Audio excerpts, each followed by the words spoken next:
This conference will now be recorded. Oh, I was just getting ready to do that. Now we're recording. So Great. if you want to go ahead and call the meeting to order, we can do introductions. yeah, perfect. Let's call the meeting to order. Awesome. Do we do a roll call, or do you sort of already have that because we called I in? can do roll call. I think that would be fine. So we've got Andrea Mazzarella, Jim Nikas. Yeah, yes, I'm here. There he is. I'm Paul here. Dew. Yes, Paul is here.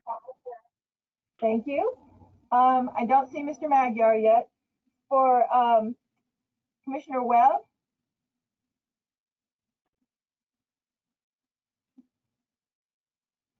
Oh, she may have stepped away for a moment, but Commissioner Webb is nearby. Yes, I'm here. Thank you. For staff, Gail Henriksen. Present. And I'm Julia Decker. So that, do you want to do introductions, or you all know each other pretty well at this point? We don't seem to have any extra members of the public. So if you'd like, we can just move right into the meeting summaries and look at the minutes from November and June. That sounds great to me. Thank you. You're welcome.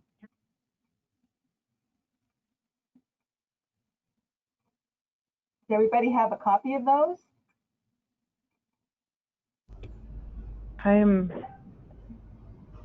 Yes. Yes.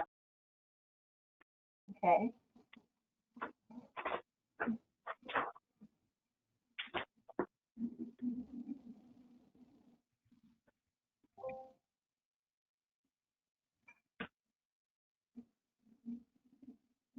Anybody got any changes or comments or anything? No, it looks good to me. I'm having a hard time with my Wi-Fi, but I'm trying to pull up my agenda right now for this meeting. Sure.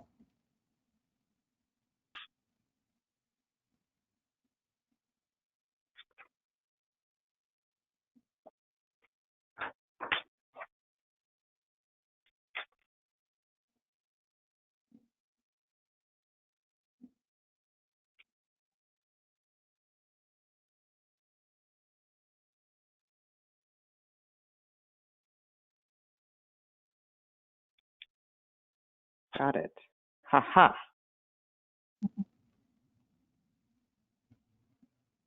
So if everything looks good from the meeting minutes for last meeting, we can go ahead and approve those minutes and move on. Does that sound good? Yes.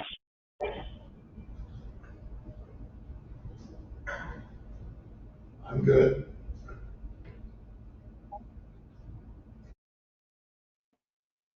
Great. Did you want to make a motion on that, or do you just want to do consensus?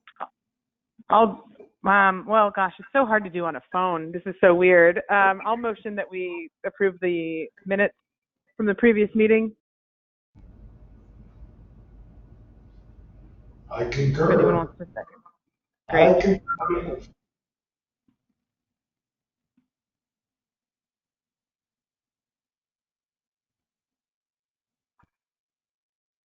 All right.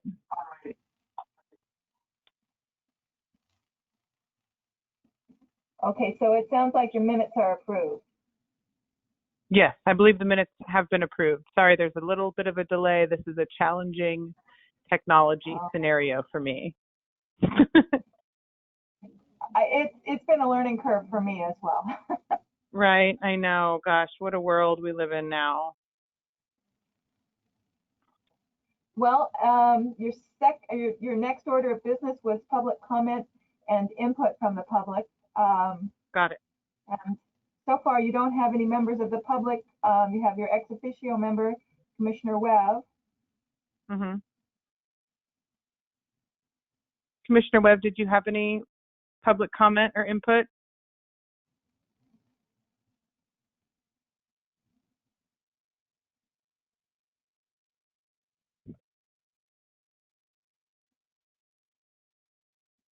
I'm not hearing anyone. I don't know if people have muted their phones on accident. I'm here. No, we got you. Okay.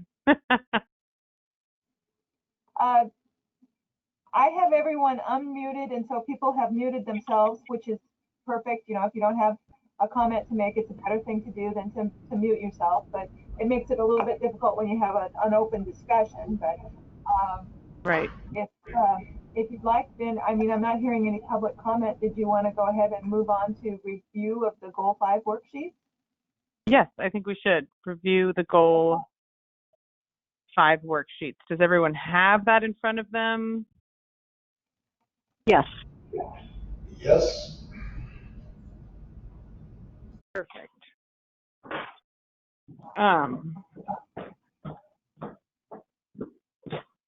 Did anyone have anything specific that they wanted to talk about or address from the last meeting, which I was not present at, so this is a little challenging for me to catch up. If anyone wants to kind of give me an overview of how I did go to the all county meeting, but I missed our specific Waleski only Lewis and Clark meeting. So if anyone wants to kind of give me a quick update or summarize that feels comfortable doing that, that would be incredible.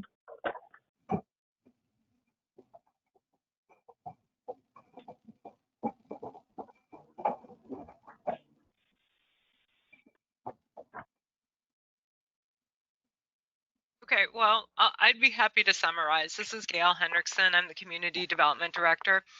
And so at the last meeting, which was really just an initial check-in and see how everybody was doing, see how the technology worked, we did have several people who joined the meeting, which was great. Unfortunately, none of them came back, but they were primarily here for the with concerns about the proposed mainline project and the relocation of the public works facility. And so that generated quite a bit of discussion, which I think Julia summarized very well in her meeting summary. But they were really there to ask questions and learn about the process for the proposed purchase of the main line and the possibility of a new county road, either open to the public full-time or just used for an emergency route. So that was really all that we covered last month. Julia also talked last month about the revised schedule, which basically is very ambitious and right now puts us completing the process in December of 2022. And she also talked a little bit about the work that we had done during the previous 6 months when we were on planned hiatus and forced hiatus, which included the creation of a storyboard and questionnaire that's on the county's website, the draft rewrites, first drafts of the goals 1 through 4, and the comments that we had received back from Department of Land Conservation and Development, and then just some of the proposed changes to the process that we foresee coming just because we don't know how long we'll be in a pandemic type of situation. So, right. And if you have any questions, Andrea, I'm happy to answer them. That's awesome. Thanks, Gail. Was the public commentary, was there a typical across the board sort of notion of it feeling like something people were upset about, something people were excited about? I talked to one person in town today who mentioned feeling like it was a bypass without calling it a bypass. Yeah, I would not say that they were excited in a good way. I think there were a lot of questions. I think that people felt they hadn't been given a lot of notice up front or a chance to provide input. And so we are working to address that issue, and Public Works will be holding a meeting on August 13th at 5:30 p.m. We are in the process, if you go to the county's website now to the Public Works page, they've got a lot of information up. So we're basically taking a step back and going back to square one and trying to engage the residents in the area. Oh my gosh, that's amazing. You guys work so hard. I don't know if anyone realizes it. Awesome. Okay.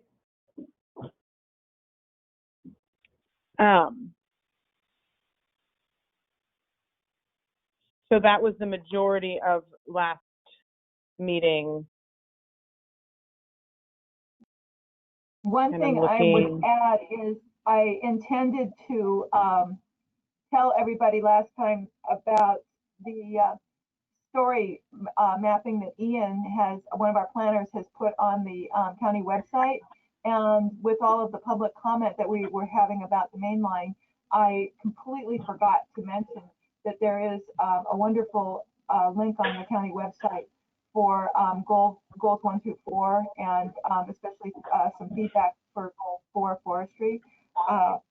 Anyway, if you'd like to check that out, I sent a link out a while back to everyone. If you have missed it somewhere in the email, let me know and I will send it out again. And maybe I'll just do that, send it out to you again so that you have an opportunity to take a look at it. He really did a really nice job. I wish I'd remembered to tell you that last month. That would be great. Thank you. So if we're reviewing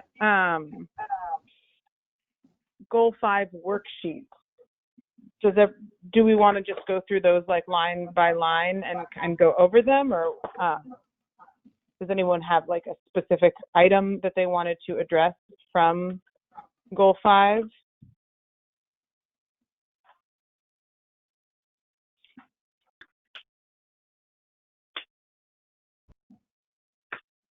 I'd like to talk a little bit about the quarry and mine overlay. The county has a map that shows active and inactive rock pits that's obviously not accurate, because one of them that says it's inactive is mine, that was created in the 1950s, and it's been continuously used since then, and it shows that it's inactive. So one of my comments on that whole thing is just that it's an inaccurate map, and that I don't know that there's any vital importance to it, but just that maybe somebody should update those. Jim, is that map that you're referring to, is that on our GIS? Yeah, I think you even I think we got it as part of this packet for Goal 5 that showed active and inactive rock pits in the county. Okay. And you know what? I got that from the Oregon Department of Geology and Mineral Industries. Huh. Yeah, well, There is. well, like I say, it's not accurate. I can show contiguous use from way before 1980, but that's my only concern, is somebody someday is going to come along and say, well, this is an inactive rock pit and therefore you don't get to use it no more. And when it's, like I say, every aerial photo that you've got and historical one you can bring up shows activity in that pit. Okay, thank you. That's all I have to say. Thank you. Okay, thank you. So did the last meeting, it sounds like, was talking about the mainline project. So did we go through this Goal 5 worksheet at the last meeting, or have we not done that? So if we're reviewing the worksheets, is this the first time that we are all sitting down and looking at them together? Yes. Or okay. Yes. You have not looked at the worksheet as a group before. We sent it out to you. The previous meeting was just really trying to make sure everybody had the technology and was able to use it. So it was just more of a check-in and try and get everybody basically together and make sure everybody was still able to join the meeting this way. So you have not taken a look at this worksheet yet. So this is your first look. This is our first look. Okay, thank you so much, Gail, for keeping me on track. So at the countywide meeting, we did go through most of these, and it sounds like some of the other groups had already gone through them as well. So I have some of that in my brain as I'm looking at these right now, but I guess what we'll do, and there's a lot of guidelines and goals included in Goal 5, and potential policies or current policies. So I guess we should just start at the top and work through all of them. Is that accurate? Is that the goal today? Is to try to get through? You can do that. You can just pick out the ones that are important to you. You're going to spend some time on Goal 5. It's a large topic. So you don't have to do everything tonight, but you can pick out the things that you'd like to get started with, or the ones that you have strong feelings about now, and kind of get acclimated with it, and then come back. It doesn't have to be your only look. I love that. I love that information. Thank you. Has anyone that's looked over this already have some feelings, or did anything stand out to anyone that they felt like they wanted to make sure they said or was talked about?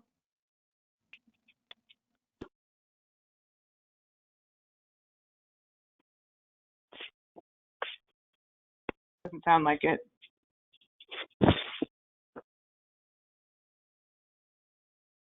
And so maybe, Gail, to understand, this is the purpose is to protect natural resources and conserve scenic and historic areas and open spaces, but it goes into the policies really have a lot to do with how we use our natural resources within this section of the county. And I felt like there was some pretty interesting discussion and a lot of kind of questions of everyone kind of wanting to get a better understanding of some of those processes and some of the vocabulary words, kind of, this is new territory for a lot of people, myself included, learning a lot of this. Right. So what the countywide and a couple of the other committees have done is they have basically gone through on this first go around. We have 3 months scheduled to talk about Goal 5. We can take more if we need to, because it is a very big and complex goal. But what the groups have been doing basically for their first go through is just picking out areas where they had questions, where they wanted more information. You'll see that Goal 5 is very heavy on the aggregate and mineral resources, and a lot of the committee members didn't feel comfortable having that discussion without more background information. So that may be something that your committee wants to do tonight, is just go through and figure out where they want staff to provide more information for the next meeting. Yeah, that's a great idea. I think understanding the use of the mineral and aggregate resources would be a good place to start, just getting a little info and background on that. I don't personally really know a lot about like what's currently used versus what could potentially be used if we're creating policy to prevent or to protect these resources and conserving the historic and scenic spaces. I guess knowing what the potential could be in the future, so that we're kind of trying to look into the future and say, how do we protect these things now, given what the possibilities are? Does that seem accurate to the goal? Well, it's not only just protection. Protection, it's not as just of protecting the environment and everything else. It actually talks heavily about protecting the resource itself and allowing it to be continued and everything else. You kind of get lost in the weeds when you start talking about protection. Everybody goes directly to protecting the environment and everything else. It's got to be more of a balance and everything else, not just how to, every time I hear this talk about this, it's more or less on how you can stop mining resources, which is a very important part of the economic balance of the community, and needs to address how we can continually use it and provide for it also in a balanced way. So looking at sustainability. Yes. Of not only, yes, of the resource itself. Because anytime anybody sees any kind of a mining operation there, it's kind of like a clear cut. And along the same lines as the logging portion of it too. Everybody sees a mining operation or a clear cut, and they're, a good percentage of the people these days are offended by it. But you gotta address the vital roles of it towards the economic value of not only the state of Oregon, but the U.S. as a total. Right. That's my spiel. No, that's really good. That's a good place to be coming from, I think.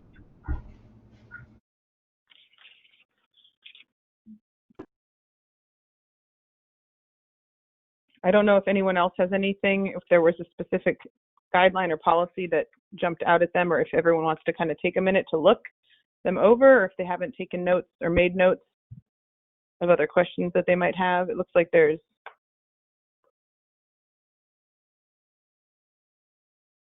quite a lot.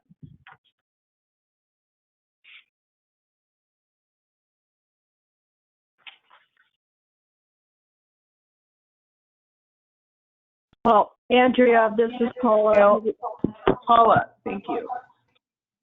I was just going to jump in for a minute.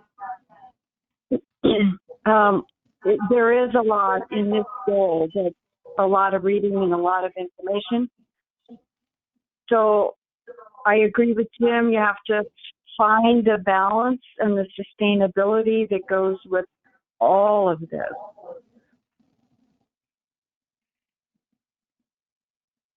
Thank you, Paula.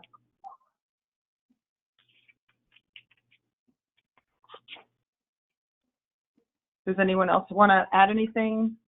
Comments?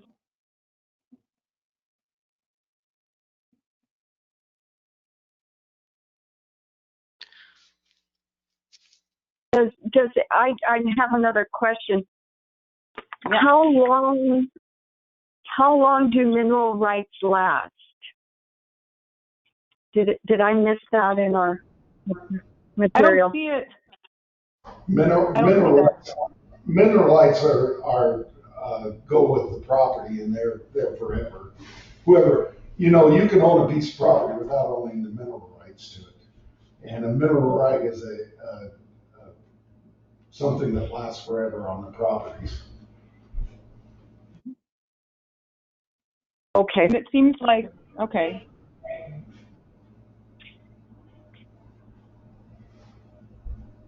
It seems like a lot of these goals and guidelines are coming from the statewide. And I think I just got an email yesterday talking from Victoria. Did everybody get that email with the Goal 5 watershed summary? No. Okay. Not me. Okay. Well, let me see what I can do to forward that. Or Gail, do you have access to that? Can you forward that, or Julia to? Yep, I can send that out right now. Okay, perfect. Because that has a lot of good information, and I haven't had time to totally go through and fully understand it. And that's kind of jumping ahead because there's a lot of stuff before we get to the watershed section. But that's when I was at the countywide meeting, that's what was dominating a lot of the conversation when I jumped in, which I did attend. I showed up a little bit late too. Gail, do you want to jump in and maybe echo? I don't have the note in front of me that had the notes from the other meetings recommendations. Yeah, so Julia, if you can make me the presenter, I'll put that up on screen. Thank you. Okay.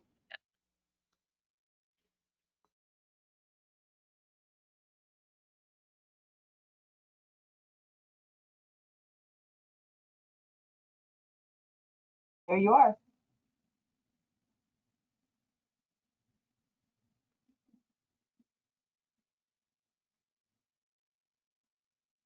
Great.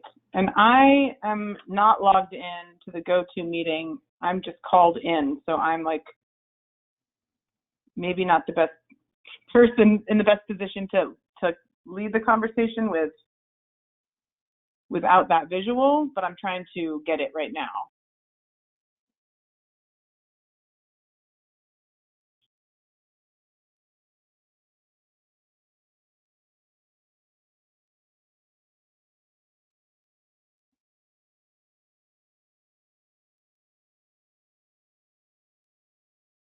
So what the other groups have been doing and what we've been helping them with is as they've gone through each of the goals, we've been taking notes about whether or not they feel a goal has been met, whether a goal needs to be kept, or if they just have some recommended changes or questions or comments about it. And so we've kind of been tracking them all in one spreadsheet. And so that might be a way to go for the group to kind of focus their thoughts and direction as well. So if Julia wants, she can go ahead. I've got the sheet up and she can go ahead and read the goals, and then you can have your discussion about it. That would be great. Thank you. Sure. So do you want the counties or the states or both? Maybe let's, oh, go ahead. No, I was going to say they don't line up one for one. So it might be a little bit confusing to go through the state and then try to match it up with the county's goals, but it's completely at the committee's discretion. I was thinking maybe we could just go over the county goals for now. Okay, if that's amenable to everyone.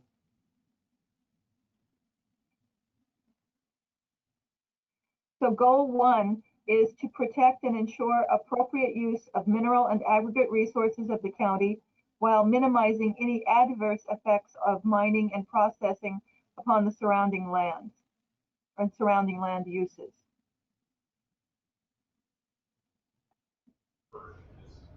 And again, one of the problems with Clatsop County is that we have 2 of the 5 active rock pits that are, there's only 2 of them that are actually in a mine quarry overlay.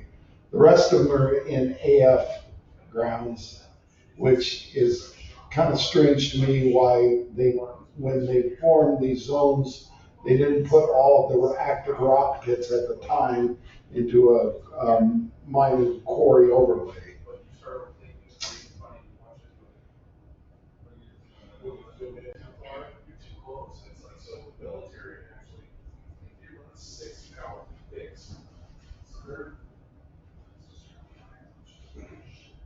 And maybe that's something that should be addressed. I don't. So are you concerned that does not provide adequate protection for the resource of the rock pit? No, not necessarily. It's just that we've got active quarries that were active at the 1980 that weren't put in a mining quarry overlay, and so therefore they're a non-compliant use, and I don't understand why that hasn't been changed or hasn't been done to reflect what's actually being done there. I mean, aggregates allowed in an AF zone, but it's more, the wording is more or less towards active use in forest zones and everything else, and that's not true in these pits. There's, like I say, there's Nygaard's pit, there's what they call the Ricola pit, there's my pit, all the ones out on 202, which are the most active, are in the wrong zone.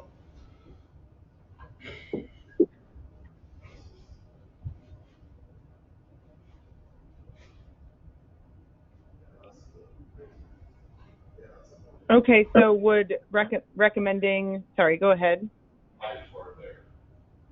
Well, one of the recommendations obviously is when somebody's doing something here, that maybe these zones should be changed to accurately describe what's going on And I forgot the drape pit also, which is the one that's bringing all the rocks to the jetties and everything else. They're all in AF zones instead of mining quarry zones.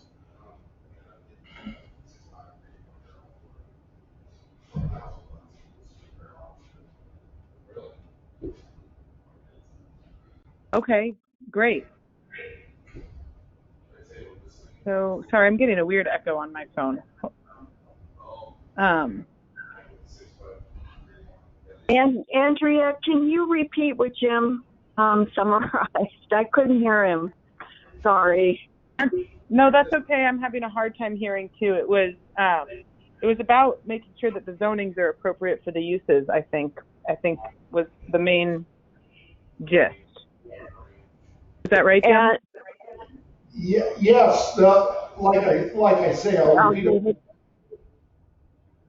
one more time, that the only quarry mine zones are the ones that are in South County, none of the ones that are on 202, which are the ones that probably provide a 70% of the rock to the county and are not zoned right, and that they're probably 90 to 100% of everything on North and East County. So it's just ironic to me that none of the pits that are producing all the rock in the county are zoned with the proper zone. Gotcha. Okay. Gail, did you hear that, or do you want me to repeat it? No, I I'm did. typing away and.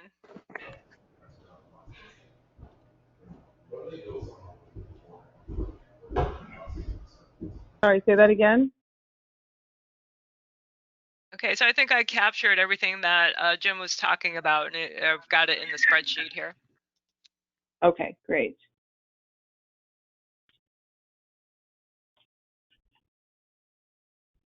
And then looking at like policy 3, where we've got an inventory of significant sites, inventory of potential sites. Is that something that already exists, or is that a policy goal that we want to create that inventory? There is an old inventory that was adopted when the ordinance was adopted back in 1980, or actually probably when Goal 5 was adopted. So it was before the ordinance. It would have been when the comp plan was adopted. So I'm going to say late 70s, 78, 79. And it was the significant site. And it has not been updated. And was that done by the county or the state? Well, it would probably have been the county using state data. I mean, I don't know exactly where they got the data, but I would be surprised if they did not get it from the Department of Geology and Mineral Industries. But like I'm saying, you can look at historical aerials. The county's got aerials back to the 40s and 50s that actually show these quarries, like I say, that produce most of the rock in this whole area, that were there then, and for whatever reason were never properly zoned.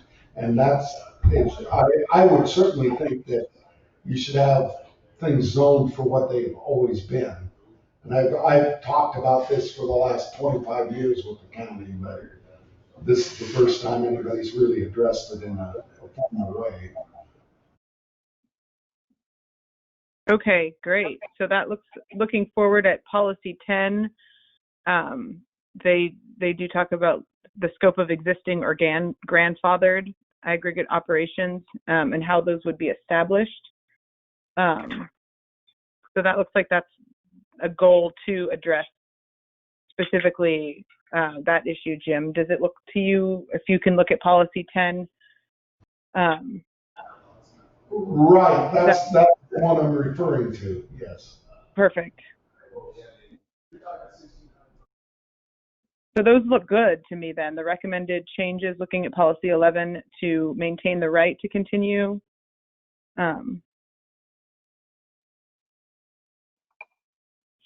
Would you want to see anything changed or edited about the policy to 10 or 11? No, it addresses it pretty well. It's just that nobody's ever addressed it. That's my concern. Gotcha. And then I'm going to move forward to policy 13. It looks like they're talking about how those potential sites would be reviewed. And currently there's no periodic review. No, there is no, this is Julia. No, their county is not required to do periodic review any longer. So yeah, that's, nothing is scheduled. Gotcha. For potential sites, the county shall review available information about mineral and aggregate resources, and if the information is sufficient, determine the site to be significant when one of the following conditions exists, either part of periodic review. Well, no, that does not exist anymore. B, when a landowner submits information concerning the potential significance of a resource and requests a comprehensive plan amendment. Or C, when resolution of the status of a potential resource is necessary to advance another planning objective.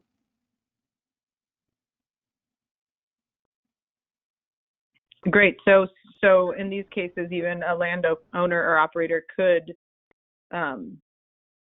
submit something to trigger a review of a resource site that's not currently zoned properly, or will this process allow us to automatically kind of go through and do those reviews per site, like the sites that Jim's referring to on the North County and on 202 that aren't currently zoned correctly? Well, I think that's part of deciding what you want to do here. If you want to make that part of the policy that, you know, this should trigger it. This is an update of the comprehensive plan, and our inventory is ancient and inaccurate.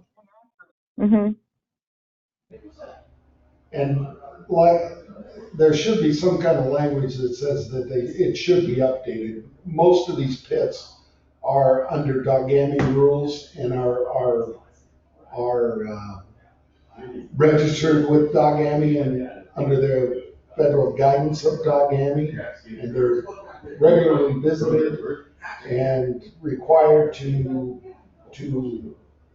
uphold rigorous standards.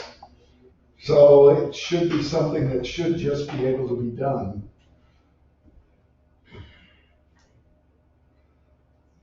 This is Gail. I have a question that maybe Jim might know the answer to, but do you think that some of these sites haven't been rezoned because there's maybe a tax advantage to keeping it in a forestry use as opposed to a mining use? Lord knows. I mean, in the beginning when we did these land use stuff, I'm old enough to remember it. They actually asked us what they wanted, what we would like the zonings on our properties to be, and they actually followed it in which I don't know was a great way to do it, but it ended up with a quilt patch of RAs and AFs and some weird stuff that went on, and they sort of went along with it. I don't know that there's any tax advantage to it, and I don't know why the county would worry about something like that, because you'd think that they would want it to be taxed on what it should be taxed on, I guess. That's a question that I haven't given a bunch of thought to.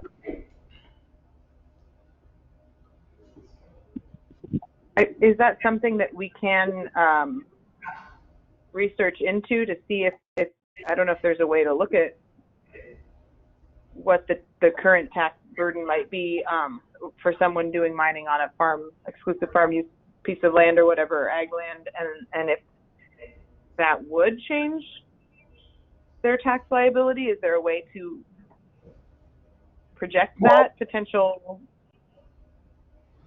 Well, ironically enough, like I say, I can think of 3-4 of them. The Teeman pit in Napa, or on the crest of the hill before Wana, the Rickle, the Nygaard pit, and the Drake pit are all actual commercial operations that are operated within an AF zone that have always been there. And like I say, again, under the guise of Dogami, the only one that's active that isn't a commercial one is actually mine that I use for my own personal use. I don't sell any outside materials, and I do less than 5,000 yards a year, so therefore I'm exempt from the Dogami part of it. But all the rest of them are, as I, like I say, they're actual commercial use, which is kind of weird for being in an AF zone, which is not supposed to be that way. But they've been, like I say, they've existed there for before the zones.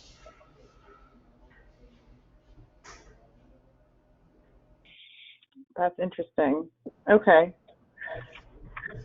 I'm just curious, and I wonder if the question about that was maybe to be curious about if we would expect anyone to not want the zoning to be changed for some reason, I guess we wouldn't know until that time comes and people show up to comment publicly on whether they have strong feelings, like the people specifically that own those pieces of land, if they have strong feelings one way or another. Is there an apparent benefit to the rezoning, other than it just being correct?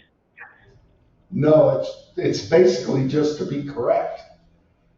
And actually, I hate to say this because it's the devil's advocate, but the county, you would think, would be more interested in for taxation reasons, because it's, like I say, it's technically a commercial zone.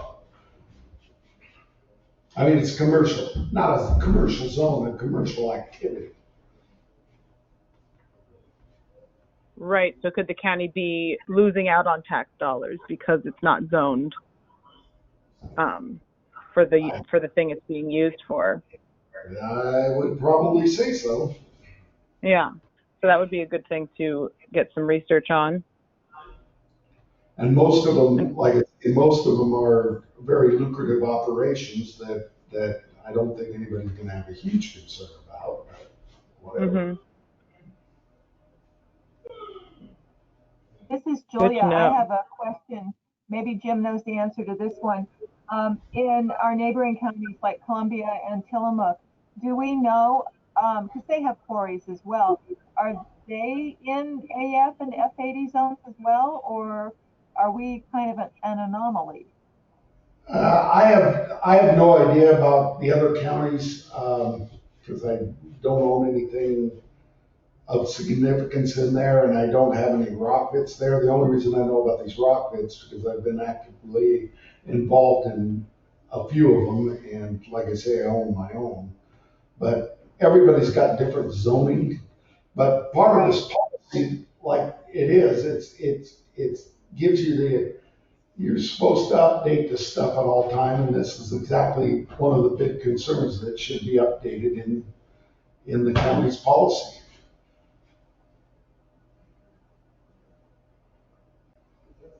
Thank you, Jim. Thanks for bringing all your insight to this conversation. Definitely something I'm not super familiar with. I don't think anybody is, because like I say, it's been kind of a gray area to everybody, and everybody just, when you bring it up, everybody just kind of goes, huh? It's kind of like the split zone. Kind of like the split zone.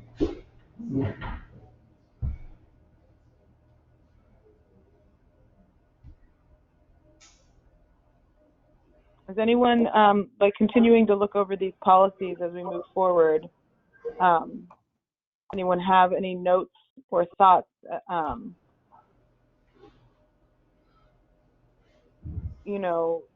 Like looking at policy 16, the county considering the effects of surface mining operations on public roads and traffic.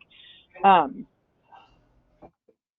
guess once I have more information on the potential sites, then that might be where that policy comes in, at looking at what, because if they're currently the quarries that are being mined, I mean, I don't think are having a huge impact. I don't know if there's going to be a specific study on that,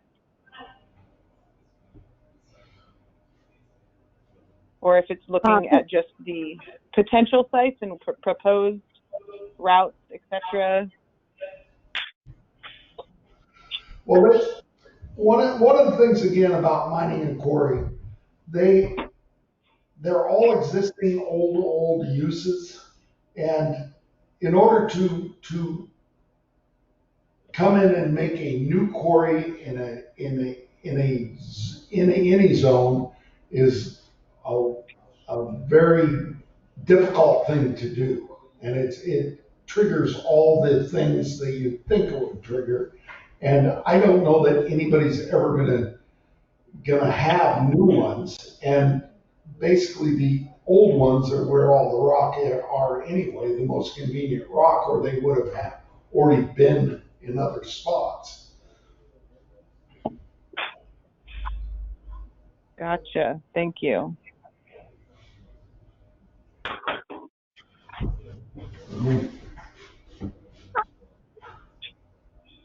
I would, this is Paula again, but if I could just make a comment about all of the traffic out on 202 here with the big trucks coming and going. It's a lot different than it was 10 or 15 or 20 years ago with the amount of traffic, not just recreation or people with recreation or going to, the falls or whatever it might be. And I'm not sure how we interject this into a plan, but updating, grading, something with the highway system. I don't know what that means exactly, but I know with those big trucks and sometimes with it's not just logging trucks, but with the mining or the quarries, they've got double trucks. So you've got your truck and your pup. And I'm not sure if they're heavier now than they used to be, but anyway, just something that would address the traffic and the weight on the road. Okay, well, there's another thing I know a lot about is trucking. They're actually addressing that with the county road department right now, of restricting the amount of weight to be hauled to 80,000 instead of the 105 that you can haul with the multiple axles and the multiple pups. But that's all to do with the state of Oregon, and it's the amount of axles and the amount of tires and the tire width. It's all a calculation that you are not at 105,000 causing any more ground pressure to the roads than you are with the 80,000 pound trucks. So therefore, that is kind of a weird thing that people are talking about that doesn't make any sense. And then also, one of the reasons you have the drastic increase in truck traffic out there is because they are having a 5-year rebuilding of the South Jetty, and a lot of that rock, as you can plainly see, those one rock loads are all going to the jetty, and that's a federal thing. And then again, it's just development in the area. As it increases, obviously it's all going to increase. And there's not a whole lot you can do about it because there's only 2 ways in and out of any of those pits. And unfortunately, most of them are county roads.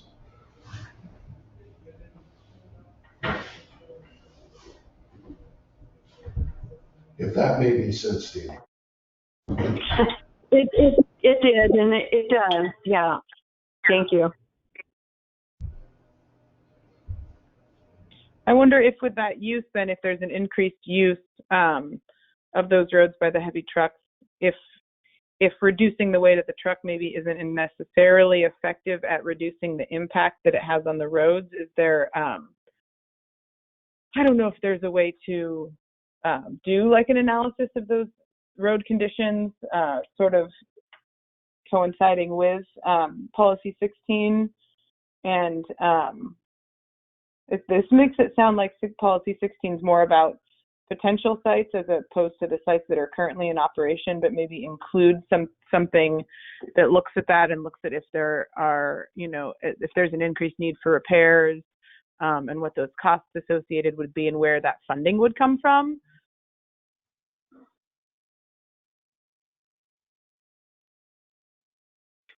Well, I suppose the state would tell you it comes from transportation taxes or the mileage tax that those truck drivers pay. I would guess, but I don't know. Yeah. And Yes. Can I They elicit don't. on this subject? Yeah, they don't want to see an increase in any of that. So, Right. Julia? Julia? Julia's here, yes. Yeah, this is Commissioner Webb. Can I respond to that? The chair is Andrea at this point. I'm sure that she'd be happy to have you respond. Yes, Okay. please. Thank you. First of all, I so wish that I could see a name so that I know who's talking. But anyway, to answer that question, this kind of a burden is especially inside what I call the kind of the magic U of Route 30, Route 101, and Route 26. Those are all, there are a couple that are state roads, but otherwise it's all county roads. And the county does spend a lot of money, which is funded through our road tax, that in order to pretty constantly repair roads that are negatively impacted by heavy trucks. Actually, I feel like I'm becoming an expert on this because I have a lynch mob on a few roads in the interior of the county in my district who would love to hang me up over the destruction of their roads or the wear and tear on their roads, and it's not destruction. But we're at the point where we don't have a lot of options in terms of what when the county builds a road, we build it to certain standards. And as long as a truck, it's a weight issue primarily, but as long as a truck honors those standards that we have built the road to, there really isn't a lot we can do about it. So I think that's something that costs the county a lot of money. But then one must weigh it against the economic benefits of the things that are trucked throughout the county. It isn't just a timber does a huge amount of wear and tear on our roads, as does the quarries. But as I say, it's those are those economic benefits? Of course they are. But I'm not sure that there's really very much we can do about it because the regulations on roads are standards that are built to certain weight limits, and that's not anything I think that we could ever impact. Okay, this is Jim Nikas, since you don't know who's talking. This is Jim Nikas again. I have some pretty good expertise on roads and trucks and that kind of stuff. our trucks pay weight vehicle taxes that are brought by the state that reflect the damage that they're doing to the roads. So in other words, a truck is paying a considerably higher amount of tax than any automobile ever is. So it's not only a necessary evil, but we're being taxed on that necessary evil. Jim, what I was trying to explain is that the county simply doesn't have control over that. We can regulate your trucks we can only regulate them according to the capacity of the road that they're on. We couldn't suddenly say to you, well, gosh, you have to decrease the weight of your trucks by 2,000 pounds because we want you to. That's all I'm saying, is that we don't have that. We don't have that.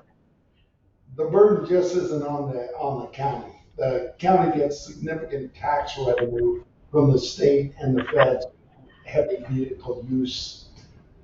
Sure. It's not just like, with cars that they're not getting extra money because of it.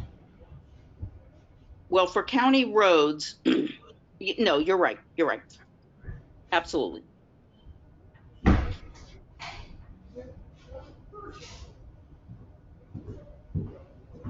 Great. Thank you for all that information, Jim.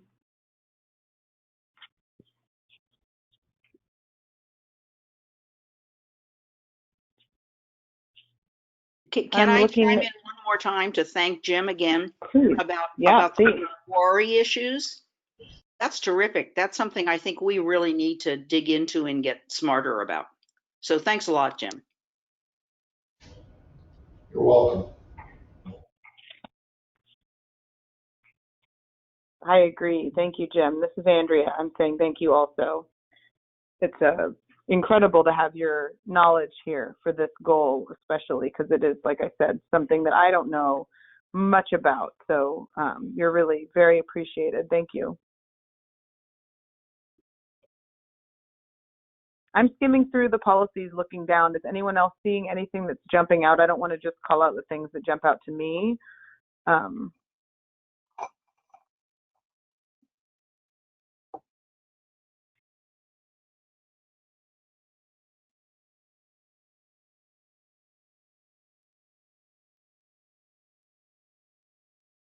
I don't see any specific things in the continuation of the Clatsop County goals and policies in the first section up to policy 25. Nothing's jumping out at me that I think needs an obvious change or adjustment. But again, my limited knowledge makes it difficult for me to review these and be super effective on the first go around.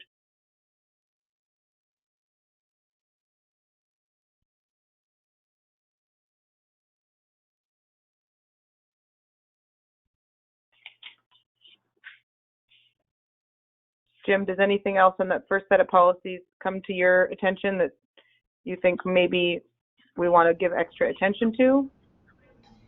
No, pretty much what I've been talking about is my biggest concern on the quarry mining right now is just getting the zoning where it should be.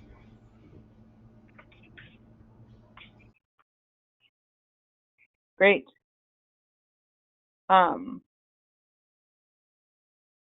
Looking down policy for the mineral and aggregate resources policies, it starts back at policy 1 through 7.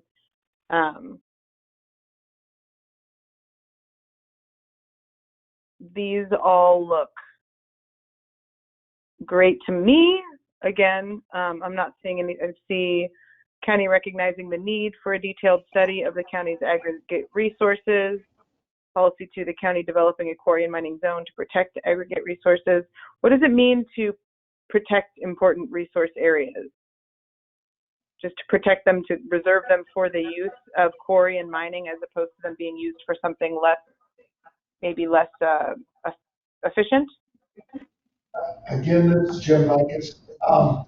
But one of the things that talks about, like Doug Amy and everybody else in our quarries, especially the drain pit and stuff, the feds will come in and and the DEQ both are involved in that, and they require you to have retention ponds and everything else so that any runoff from your floor of your pits and stuff go into basically a settling pond before it can be released into any creek or stuff like that, which reflects the Clean Waters Act. And, and there's like I say, there is a ton of regulation from the federal government on mining and quarries. It's a very heavily regulated thing that, like I say, they come out approximately every 3 months for site visits and site inspections, and then they make suggestions and make you do certain things and like that. And so it's a pretty well protected, as far as environmental stuff, it's pretty well protected by the federal government. This is Okay, Julia. good. I could jump in for just a second. Another thing to consider is when we talk about protecting the resource, the aggregate resource, is to protect it from conflicting uses developing around it. The same thing sort of happens sometimes with airports. The resource is already there doing its thing, being mined or whatever, and then somebody wants to come in and put housing in or something like that, and then suddenly you have people next door who don't want that resource being used anymore because it's disruptive to them. So part of one of the things to consider is protecting the resource so it can continue to be used, and so that we don't cite things next to it that would conflict with it, if that makes sense. And Julia, fortunately in this county, all except for maybe some of the South County pits, all our pits on the North County and the Central County are all within AF zones and forest zones, and there's very, very few houses within a close proximity of any of these pits. And the zoning, as you well know, requires real low density to anything that's going to be built around them. So therefore, that's not a huge concern in the existing pits in at least the North County. I'm curious if anyone, if we get into a conversation down the road where we have talked about maybe wanting to try to reallocate some of the land that is currently agricultural or forestry zoned to change it to residential because of the other goal about housing being a priority. And so I guess just making sure that we're cross-referencing that in the future if we ever do look at trying to change a land use. Like this goal is saying we want to protect the use of these aggregate resources. So making sure that if we do make those changes that we don't do it in a way that could be a conflict like Julia mentioned. Because it's not currently a conflict, but maybe it would be in the future. Does that sound right? Might be something to consider.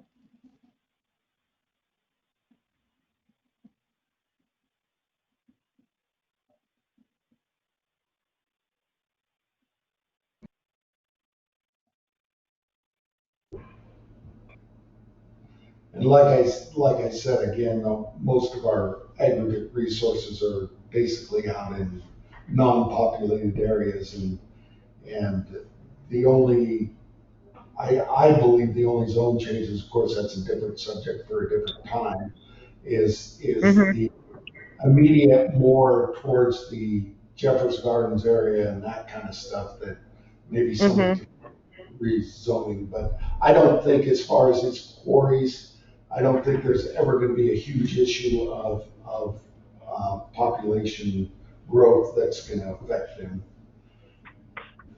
Great. Would it be something to be concerned about if somebody comes in and wants to do some sort of rezoning in AF portions of property up and down? I do see development up and down Highway 202, for example. Yes, but as you know, rezoning is a very difficult nut to get through, and that would obviously be one of the kickbacks of you or anybody in the, or especially the people that own the mines or whatever. You know, we don't have the problem real bad around here, but in the metropolitan areas, that's become a real issue. I know I have several people I know that have huge quarries up there that they're actually up against subdivisions that they didn't have the foresight to regulate.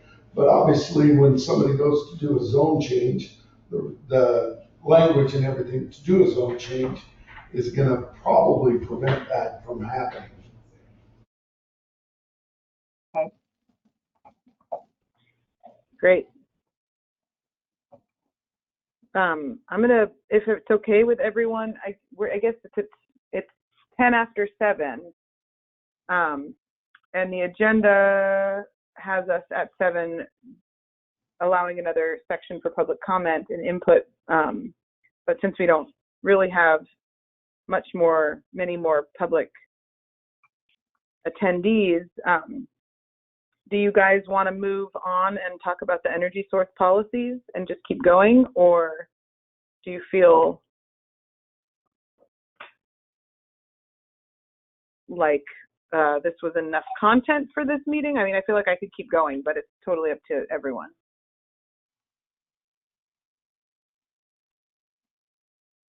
Well, we've got a bunch of other time, and I mean, how long you want to drag this out, but every time you open up another thing, it's a long conversation, so it just depends on how long you want to have this meeting. Right. In other words, I can talk forever.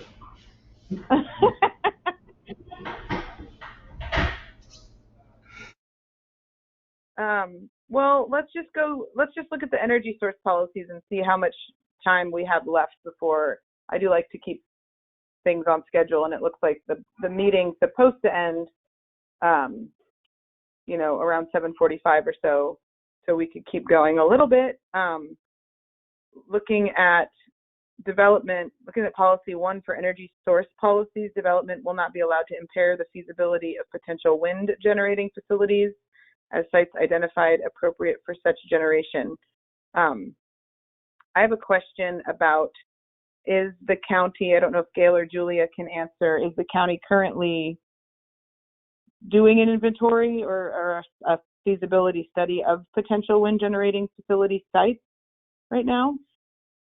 Or have they? This is Julia. We do not have an inventory or anything like that started. We do have a company that has expressed interest in potential wind generating turbines.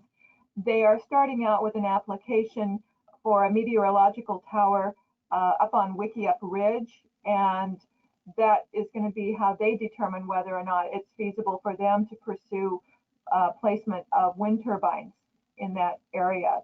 So it's kind of been the private sector that drives that. The county has not done any kind of an inventory or feasibility study, but the private sector definitely is interested. I mean, this is a project that is being opened up and reviewed right now. They're doing their neighborhood meetings right now, and we would expect to see an application from them maybe in a few months. But it starts with a meteorological tower to assess whether or not it's worth pursuing. So that's where they're starting. That's interesting. I've got a question on that, Julia. Do all our zones have the ability to do wind generation? I mean, is there a language to that effect? Most of the resource zones do have language that permits various types of energy projects. Okay. So the F80 and the AF, I think even probably the EFU, I didn't look at it for that, but the F80 and the AF I know do. Okay, that's just maybe somebody should address that if they aren't already in those zones.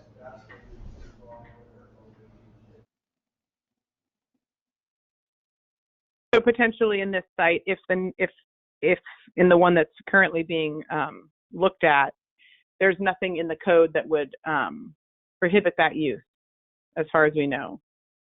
No, they would simply be making a conditional use permit application. I believe it's going to be a type 2A, so it would require public hearings. It does not require zone changes. It requires plenty of public input, plenty of public comment. It requires a planning commission hearing, but it's, you know, there's sections for them to work through and provide environmental impact assessments and all those kinds of things. But yeah, there's a procedure for them to do it. Awesome. That sounds really interesting. I want to move to policy 2 because this came up at the county-wide meeting. The county will rely on state and federal permitting processes to govern the location of low-head hydro projects and to resolve any conflicts that may result from such projects. And there was a few people, myself included, that wanted more information on like what a low-head hydro project is, or what its potential impact could be on the ecosystem in wherever those would potentially be located. And a couple of people brought up wanting to include maybe Chinook tribe, and I don't know if Clatsop tribes are as involved in I guess looking at because I think Chinook tribe specifically had said that they do not support the use of low-head hydro projects anywhere, and so kind of just wanting more research and information on that, and maybe their input as to why they don't support that, and something that could give us more information to go on.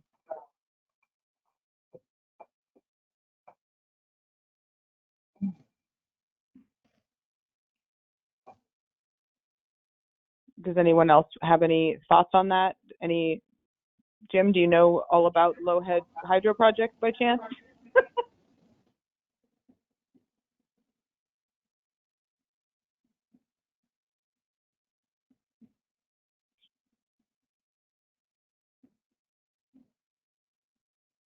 I think that's a no. Andrea, this is Paula. Hi. I know nothing either, but I think your point about finding out what it is and why the tribes are not in favor of it is a pretty important piece.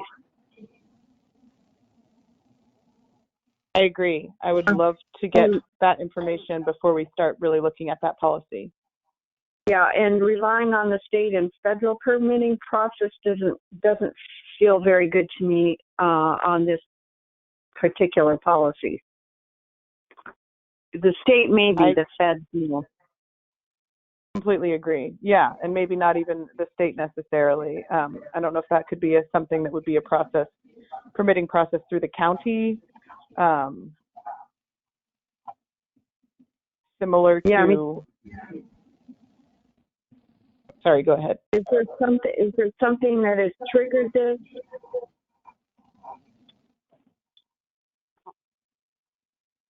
That's a good question. Gail or Julia, do you know if there are any proposed low-head hydro projects? I know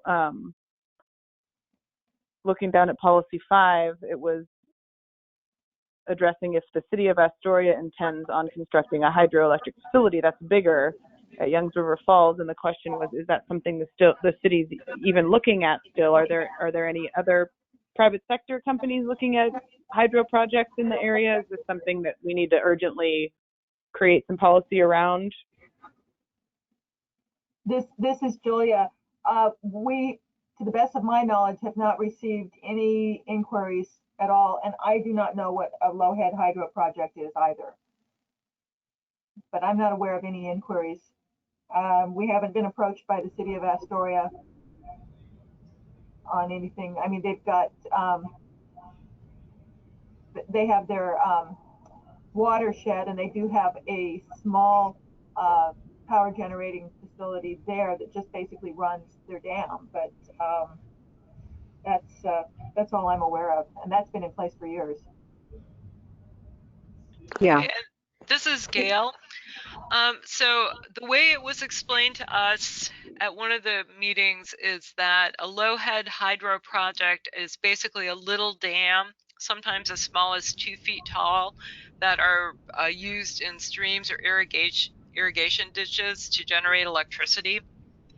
So I think the concern is the potential to block fish passage, I think is what the concern is. With regard to the hydro project that the city of Astoria is referenced here in Policy 4, Jan Mitchell, who's on the countywide Citizen Advisory Committee, did check with Nathan in the engineering department over at City of Astoria, and he confirmed that they do not have any plans to move forward with that project at this time.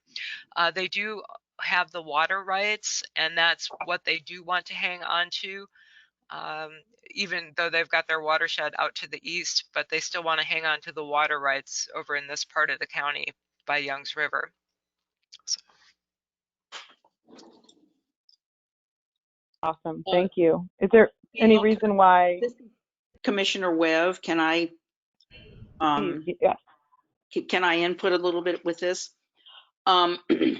Especially since Jim has mentioned a couple of times, I think both he and I are concerned about the future development potential in Jeffers Gardens and Miles Crossing. The city of Astoria owns the water rights to Youngs River. And in fact, the what's it called? I guess it's the Lewis and Clark water district is concerned that they are very much near capacity in terms of their ability to access clean water.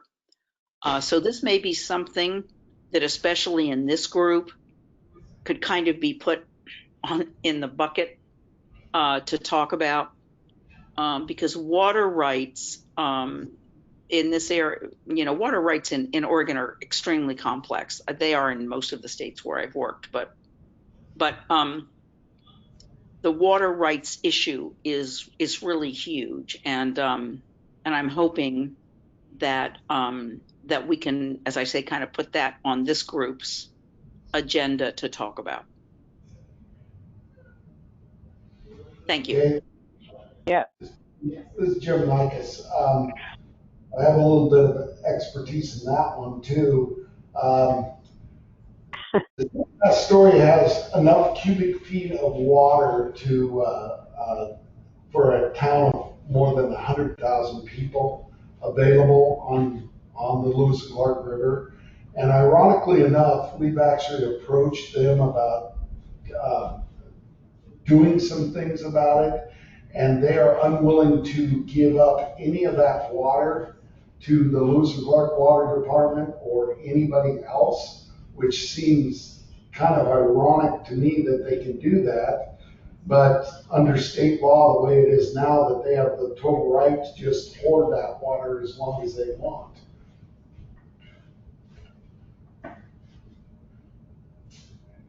So is there a way to, I don't know how to say, like, revoke, or I mean, would there be a way to try to fight for those water rights for the Lewis and Clark area? Is that something that's bigger than what? We've actually talked to Betsy Johnson about it, and they were talking about some legislation that if water was being unused, that it reverts back to other public agencies in the areas. But that's as far as it got. This was years ago when there was a water moratorium, and we were playing with the thought of starting our own water district out there. And this is how that all came up.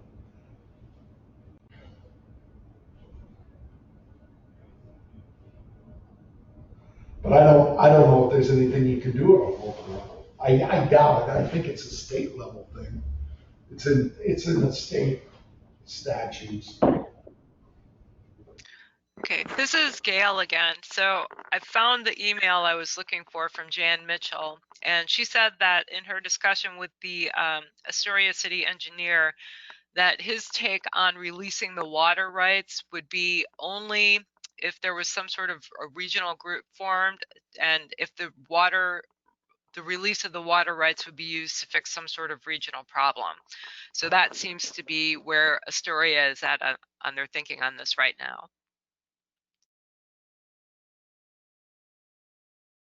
Okay, thank you.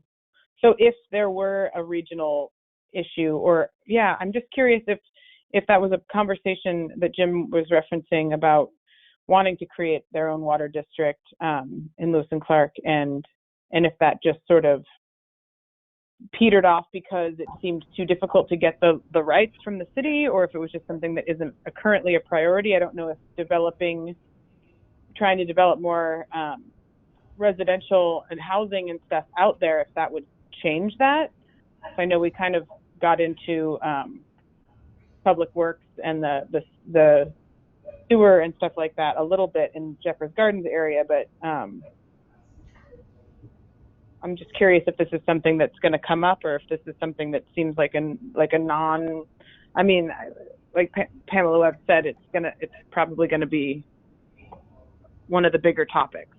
Is that what I'm? I believe it's probably very important to the Lewis and Clark Water District, which is a private water district, that they're getting to somewhere. Well, that's not quite true. They're not to capacity, and they still have a considerable amount of water to use. And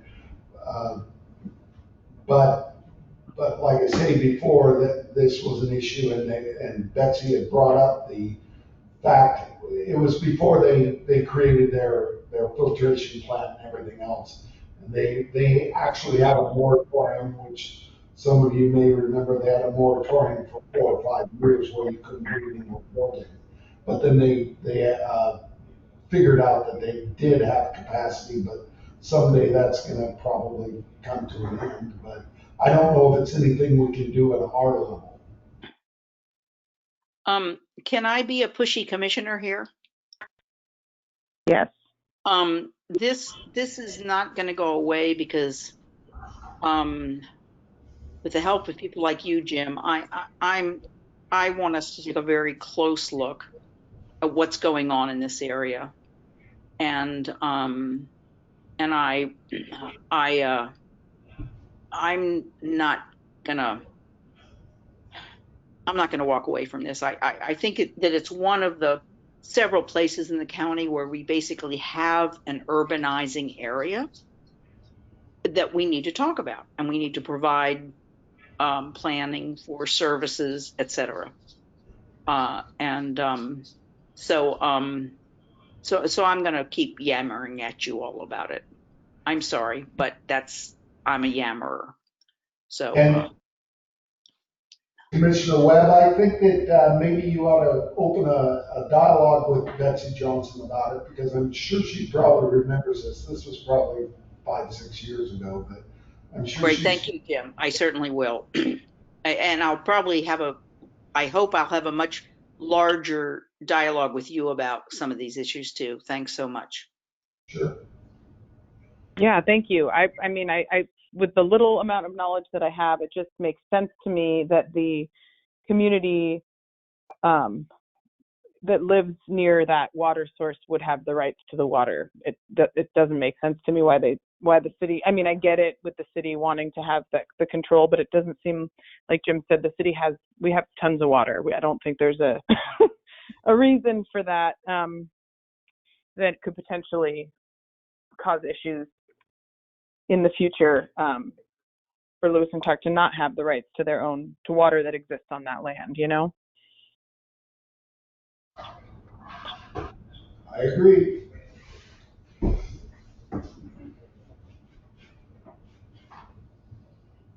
Awesome. Well, I think that kind of puts us through the end of that section of energy source policies, and the next section starting at wetlands policies, and it is now 7:30. I don't want to call the meeting early if other people don't want it to be called early, but I also feel like there's a lot of time and a lot to digest, and we did get hopefully that email from Victoria sent over with the watershed summary and a culvert assessment. I feel like I have a lot more research to do to start to wrap my brain around some of this stuff. Does anybody want to continue on to looking at wetland policies now to try to get through that before the end of this meeting, or does anyone want to propose that we adjourn? Does anyone have any feelings either way?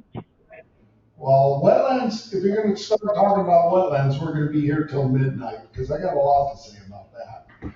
Yeah, I had a feeling that was going to be a big one.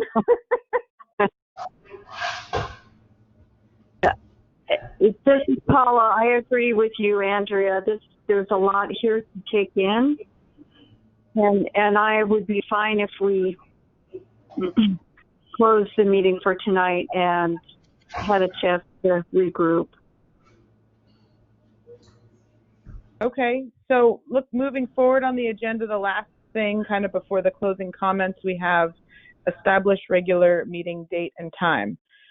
And did y'all talk about that at the last meeting? And I didn't see it.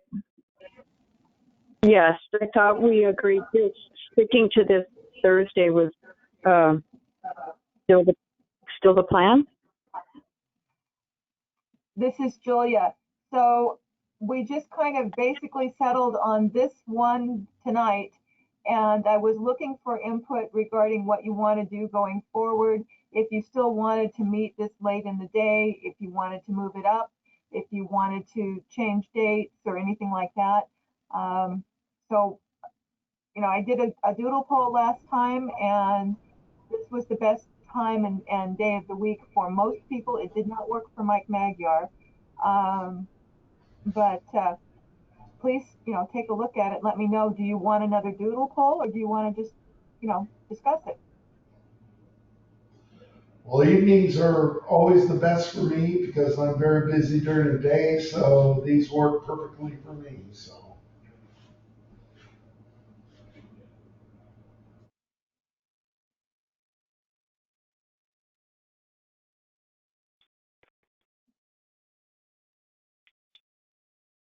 basically, you've been meeting on the 4th Thursday of the month. Does that continue to work for you?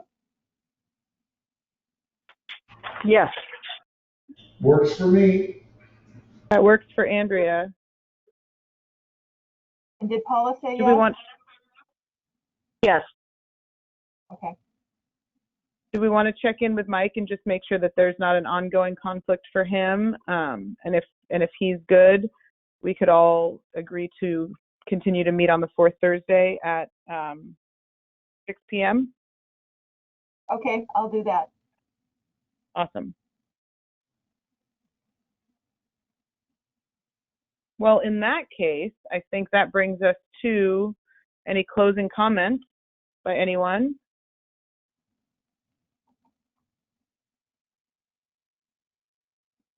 And if there are no closing comments, I guess I would motion that we adjourn our meeting for tonight. I'll second it. All right, all in favor? Aye. Aye. Well, awesome. Thanks, you guys. Thanks for sticking with me along this journey. I wasn't totally prepared to, but I really appreciate everybody's input and comments. And Jim, all your insight is really valuable. Thank you. And thank you, Pamela Webb, also for all your insight. You are so welcome. Great. We'll talk to you guys soon. Bye. Thank you. Thank you to everyone also.